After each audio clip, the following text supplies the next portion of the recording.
E-commerce expansion myths blasted. Successful cross-border expansion help. Listen to the show to hear how one UK company is helping e-commerce sellers successfully expand into Europe and double their profits. Hosted by Andy Hooper of Global E-commerce Experts. Hi everyone, and welcome to another exciting podcast we've got for you. This is a really different podcast compared to some of our usual podcasts we do. I've been working with Jerome, who's going to speak to us very shortly, for some time now, and I'm always bowled over by his enthusiasm and passion for anything Amazon, really. So it's really exciting to get him involved. And really today's podcast is about vendors, the difference between sellers and vendors, and this gentleman is a real expert in the vendor side of things, and I can't wait to get him on. So let's do that. So Jerome, welcome. Thank you very much, Andy. So Jerome, why don't you just tell us a little bit about you, like your backstory, if you like. You know, where are you based, and what are you currently how did you get to where you are now? Yes, sure. So I'm based out of Luxembourg, so in the middle of Europe, and I've set up my company in 2013. So my background is really brand management and distribution. I was head of Europe for a Chinese brand for a long time, and I had to handle all the distribution issues, pricing, strategy, and all things to grow the brand, our brand in Europe and in Middle East. And then I set up my own company, and I realized that a lot of brands were struggling to understand and to work with Amazon. So my job basically is to do whatever it takes to grow those brands and quicker and share the understanding. So we always start with a bit of training on understanding how Amazon works, how the algorithm works, what are the key success factors on Amazon, and then we enable that strategy with them. Either we do it for them or they do it themselves. And basically the idea is to grow as quick as possible on Amazon and outgrow the competitors. Yeah, which is always the game plan with new people coming in, isn't it? Yeah. Okay, right in. So let's do a little bit of what is a vendor account? Let's get right into the nitty gritty. So how does a vendor account differ between a vendor account and a seller account? What's the... Yeah, so you've got two different ways of selling on Amazon. If you use the Amazon words, one is marketplace, so seller, and one is retail, which is the vendor side. So if you the acronym, one is B2C and one is B2B2C. So when you're a seller, you use Amazon as a service provider, so to speak, where they will stock your products. They will probably ship it if you're doing FBA. So this is the seller side. On the other side, on the vendor side, you're using Amazon as a dealer or as a wholesaler, if you want. They will buy your products, stock them, and sell them themselves. So whereas as a seller, you can decide what price you're selling. When Amazon give them prices, recommend selling price or street price, but you can't tell them at what price they will be selling. So they will be like a dealer and selling. It's only that it's one of the biggest dealers in the world. So that's where the difference lays. And then customers, in terms of customer experience, people will see when you're a seller, it's your own shop. So it's my shop selling. And if it's FBA, it's delivered by Amazon. If you're a vendor, then it's Amazon selling. So in this case, people think they are buying from Amazon directly. Which essentially they are to a degree. Exactly, yeah. And in terms of customer experience, you've got, let's say, in terms of what customer prefers, generally speaking, the least they prefer is when it's delivered by the brand, so FBM, fulfilled by merchant. That's where you don't know if the logistics will be good there, and you've got people are okay. It's delivered by Amazon, and then the amount of trust in the brand is bigger when it's sold by Amazon. So in terms of customer experience, you say, okay, if it's Amazon selling, I know I will have zero problem in the delivery or in the customer experience. Okay, so how does someone choose between one or the other, or do you not get the option to choose? anybody can go on or can start as a seller. If you have a company, registered company with a VAT number, with everything. If you don't have a VAT number, you can talk to Andy. Obviously, he will be helping. But thank you. A bit of product placement here. The seller, so anybody can be a seller. You have to pay for it, and Amazon will take anybody, brands, wholesalers, dealers, anybody. So that's simple. On the vendor side, it's on invitation only. So either you have already a seller account, or your brand is so well known, or it's an area where Amazon wants to grow. For example, in B2B today, Amazon wants to grow, so they're looking actively for B2B brands. Yeah. So in this case, you will get invited proactively by Amazon. If not, then you need to know someone who can help you to get an invitation. So that would be me. The condition on that is that you're a brand. Amazon is now blocking the system that if you're not a brand, you cannot get listed as a vendor. In the past, wholesalers managed to have vendor accounts, and still probably have them, but they are really gradually trying to make sure that only brands have this access to the vendor system. Another thing to note is that in Europe, it's still easy-ish to get an invitation because they're still open and they're still growing. Yep. In the States, it's impossible to get an invitation. Well, it's very, very difficult. So you've got either there's no doors open to get a contact. So either you are a seller already doing a certain, a good sale, and they will get in touch, yep. Or you need to have a brand sufficiently important to do that. But the only way really is to start as a seller. Okay, so the key point there really is that first of all you need to have a brand, and you need to have a successful brand, I guess, and therefore then if you can then tick those boxes, then either depending on where you're based, certainly in Europe, and obviously our listeners are focused on Europe for this podcast, is that actually it's via invitation only, but potentially if they could get in contact with yourself, then there might be a way of opening the door potentially for them through your contacts. Okay, that's great. Okay, so once you're in, then how does a vendor account differ to a seller account? So both accounts are in terms of back office. So you've got Seller Central and then you've got Vendor Central. Vendor Central is very different to Seller Central in the outlook, in the way you update product, in the way you do AMS and everything. For example, AMS is another website which is not in Amazon Retail Analytics, which is sort of all the data you get, is very different. So in terms of management of the account, you need to learn a new system, so to speak. Then in terms of ordering and order process, basically the concept is on vendor.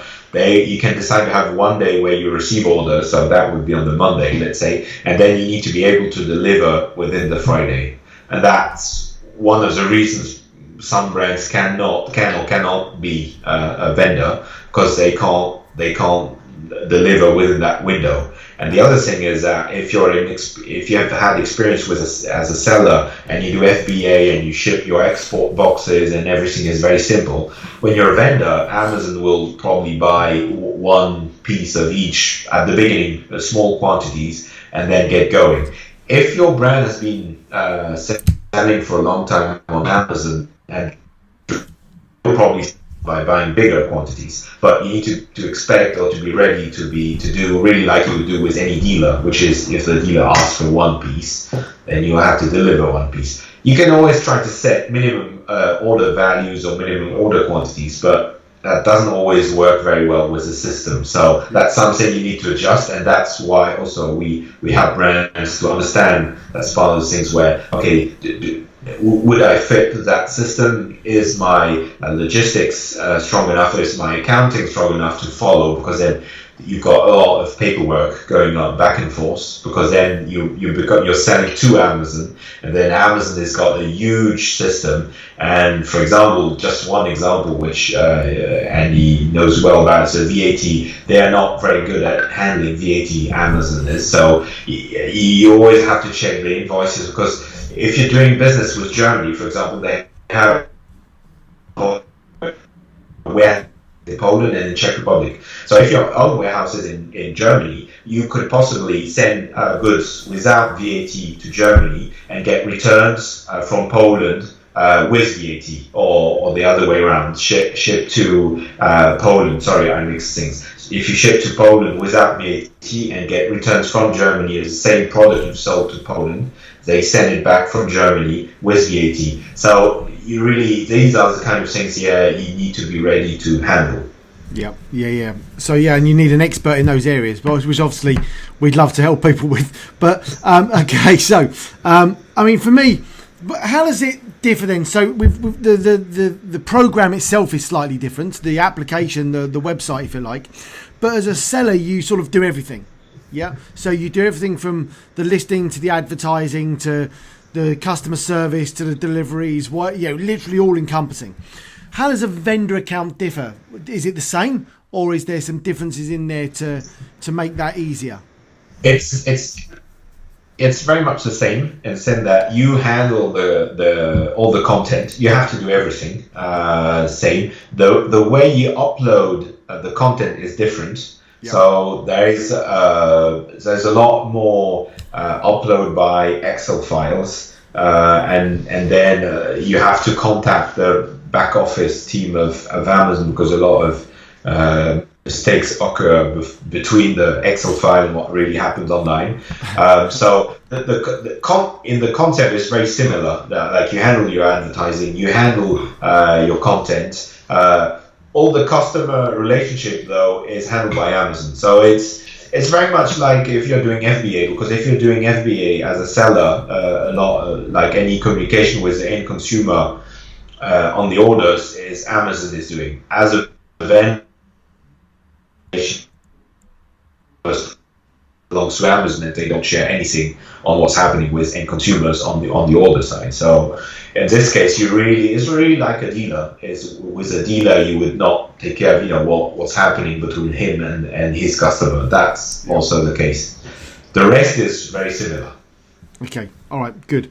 Now, so once you've got in, you I presume that you, as a vendor, there's some differences in your costings and how you must negotiate with Amazon.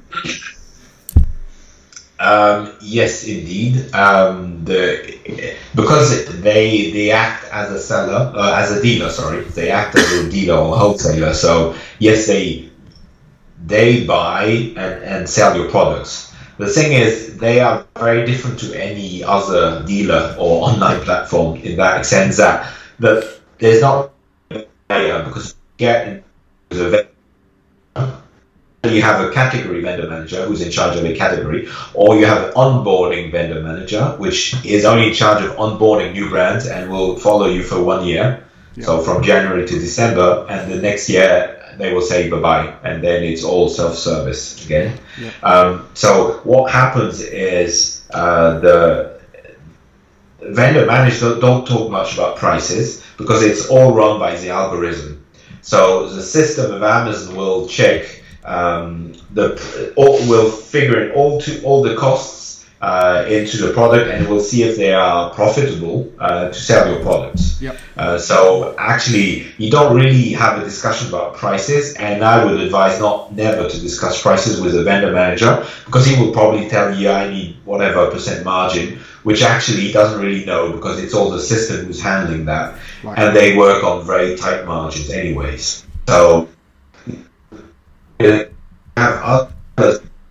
The system will compare at what price is the buy box and at what price he needs to be to own the buy box, and then he will go back on that and see how much he will ask you in terms of pricing.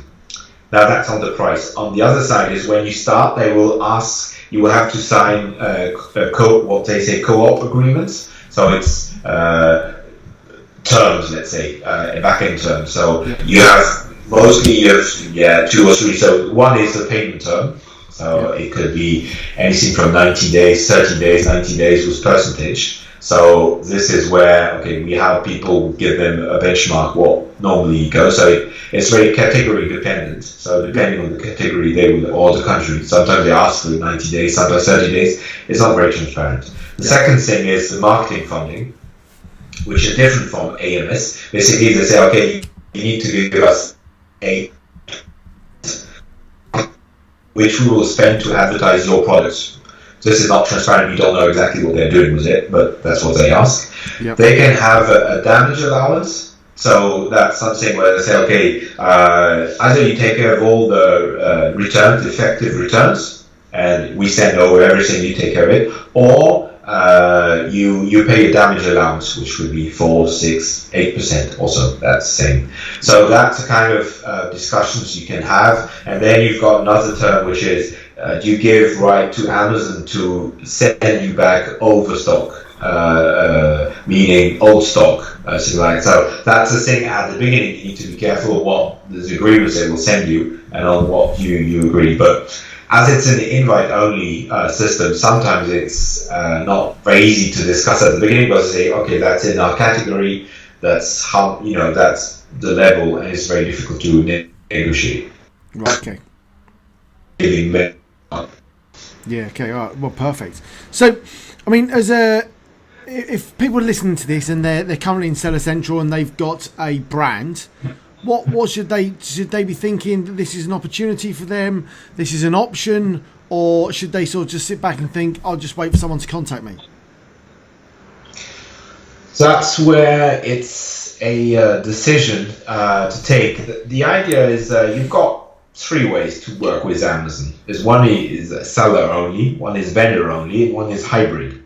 There's been a lot of talk that in the US on some categories they're starting to clean people who have got a hybrid strategy. On other categories it's not the case, and in Europe it's not the case. So it's interesting. The hybrid strategy is interesting because you can get benefits. And one of the strategies which can be worked on is saying I count on my books, I've got 20/80, let's say, so I've got my 20% which are really running well. That can be good products for Vendor Central because you get the push from Amazon behind, and when Amazon is selling, so the algorithm obviously is favoring mostly the Amazon sold products. They will probably do more advertising, and if you have the drive of Amazon, you can get extra growth probably. And then on the rest, on the long tail, keep it on Seller Central because you don't have to worry about Amazon not buying and your product not being available, or on product where the price is sensitive. So it can be a good balance of things, of doing it that way. The key is to make sure that what you offer in seller, you don't offer in vendor. What you offer in vendor, you don't offer in seller. It's a bad idea to make vendor and seller compete namely because of the advertising, because your advertising, SP advertising only works when you own the buy box. So if you go seller one day to vendor account, the advertising will work one day from your seller account one day, and that doesn't work very well. For the advertising to work well, you need to have it working on the longer span. So the right idea is if you believe, and we've seen that multiple times, and I would advise to look into it, is having a hybrid strategy is really making sure that you have a clear strategy of saying which products are going where. And then when you can even have this discussion with Amazon saying, okay, I'm putting that on the vendor side or the seller side for whatever reasons, because the sales are not very good and it will be costly to do it through the vendor system. We're doing it on the seller side, but you need to be very clear on that. Yeah, okay. So there is an option there, but you've got to basically come up with a strategy before you start doing that and start thinking about how that's going to work. Okay, right. Exactly. And most of the time when we start discussing with customers is you get cases, but often people haven't had really a plan going with Amazon, and they say one of the sales guys, just do that, just handle Amazon. But the thing is that Amazon is so big, so strong, so quick that it's very disruptive. And if you don't have a plan, they will have a plan for you, and they will disrupt your business. So it's very, very important to have as high as possible in the company a plan and understanding. And most of the time when we start with a company, we do a training, a one-day training. I come over and have a discussion with even the top management to really make everybody understand what it means to do business with Amazon, because it will disrupt your business. There's no question about that. So it's very important to share knowledge and have a plan and being agile about it, because if something doesn't work to plan, you need to pivot very quickly and say, probably we got that wrong, or the 2080 we didn't work. Then you need to see how the trend is going. So if you see the trend shouldn't be that way, then something is wrong, and you need to be very agile on that. Yeah, that's e-commerce as a whole, isn't it? Being able to adapt to the market and change as quickly as you possibly can, and the quicker you can change and adapt, essentially the more money you're going to make. And that's what we see with a lot of our clients. The ones that can adapt and change quickly are the ones that succeed the most, without a shadow of a doubt. Okay, now, so that sort of leads into, if people are listening, they're thinking, well, actually there's perhaps an opportunity here for me, and I've got a brand and I can tick some of those boxes. I would suggest that the best person to get in contact and have a conversation with to start with would be Jerome, if Jerome was obviously okay with that. Yeah? Of course, it's a pleasure. Yeah. I thought you might be, but I thought it was better off to ask. Very polite. Now, Jerome, if people want to get in contact with you, how do they do that? What's the best way of doing it? So I'm very limited. That's one way, or by mail, by phone. I'm sure there's a way we can share on the blog, on the webinar, my contact details, and you can drop me an email or give me a phone call with pleasure. I'll get back to you. Yeah, we'll definitely put those. Obviously, wherever we post it, there'll be information about with you tagged in. There's no. We'll always do that anyway, so that's fine. So that's good. Okay, so obviously you can get in touch with us as well, Global E-Commerce Experts. We've got a huge amount of opportunity and bits going on. But one thing I did want to touch on before I sort of left was talking about how we launch programs and get programs off the ground, because I know that Jerome's got a bit like our EU expansion series. I know that Jerome's got a different take on what he does and how he does it, and I just wanted to touch on that before we let him go, basically. Yes, pleasure. I'm launching an Amazon launch program, Amazon Launch Accelerator program for anybody who wants to get started on Amazon, and giving all this insight about difference between seller and vendor. It's an 8-week course program with online videos and group sharing modules, where I will provide insights, and we can work as a group also to share issues and see how we can learn all together and grow quicker. The idea is to teach you the way to get a 100,000 business within 1 year on Amazon with the good habits, a good mindset, and the right tools to get it going, with having the right insights and the right information to make the right plan and to drive your success quicker. Perfect. And when are you looking to launch that, or is it already launched? First pilot program, we should start in end of May, June this year. So I'm creating the group now. So the first seats have been sold, and I'm training the first group where we get started, and we'll have more exchanges and a lot of discussion there as the starting group to test the model. Perfect. And is that for people people new to the Amazon concept? The idea is really, for people who don't feel comfortable. They could have already launched but still don't understand, or want to launch, or just launched, and they don't get it, and they probably say, okay, perhaps my plan was wrong, or I lack concepts or information to really get going. So it's not for people who've been there for 5-10 years. It's really people who've just started and really don't understand what's going on. Excellent. All right. Well, we really look forward to sort of seeing that launch, and we'll obviously help share some of that information. No problem at all. So that's it from this podcast today. It's been amazing to speak to Jerome about vendors and how that difference between Seller Central and vendor. I think it's been a unique experience and insight for some of our sellers. So if you've enjoyed what you've listened to, then please make sure you like, subscribe, and all those different things you need to do wherever you might be listening to this. I think there's too many different options to say now, isn't there? But please like us and leave a review. We'd love it. Remember to get in contact with us at Global E-Commerce Experts. Don't forget, we've got the EU expansion series, expandtotheeu.com, for people that have already for people that have already got Amazon accounts and are looking to expand into Europe. It's a massive resource there that you can go into. But I really wanted to say thank you very much to Jerome for an amazing 20, 30 minutes, whatever we've done today, and say thank you very much. So thank you very much, Jerome. Thank you, Andy. Bye-bye. No worries. Thank you.